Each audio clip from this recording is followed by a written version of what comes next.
प्रेरणादायक कहानी। गुरु और शिष्य। एक बार की बात है, एक गुरु और शिष्य दोनों अनजान नगर में पहुंचे। वहां पहुंचकर उन्होंने देखा कि उस शहर में सब कुछ बहुत सस्ता मिलता था और सबका भाव एक समान था। यानी 1 टका में चाहे 1 किलो सब्जी लो या 1 किलो सोना, सबका भाव एक ही था। उसमें जरा भी ऊंच नीच नहीं था। इस प्रकार वहां के माहौल को देखते हुए चेला बहुत खुश हुआ।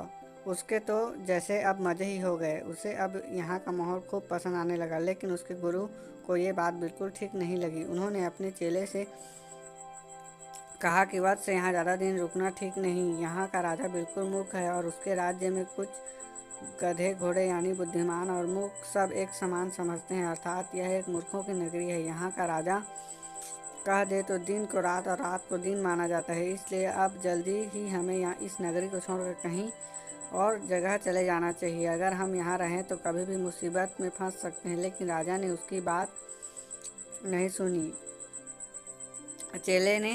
चेले से कहा, देखो युवक, हम किसी और को फांसी की सज़ा का हुक्म सुना चुके हैं, लेकिन उसके गले में फंदा बहुत ढीला है, इसलिए इसके बदले में अब तुम्हें फांसी दी जा रही है। अब अपना हुक्म तो वापस नहीं ले सकते, इसलिए इस फंदे को किसी न किसी को तो ढूंढना पड़ेगा।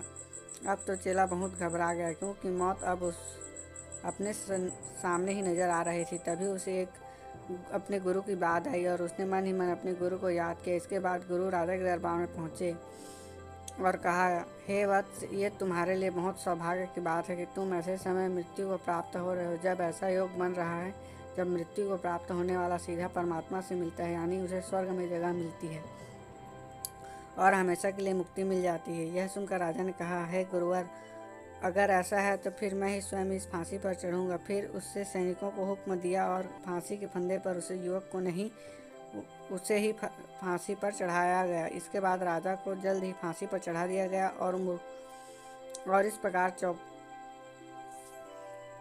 इस प्रकार एक चौपट राजा ने अपनी मूर्खता से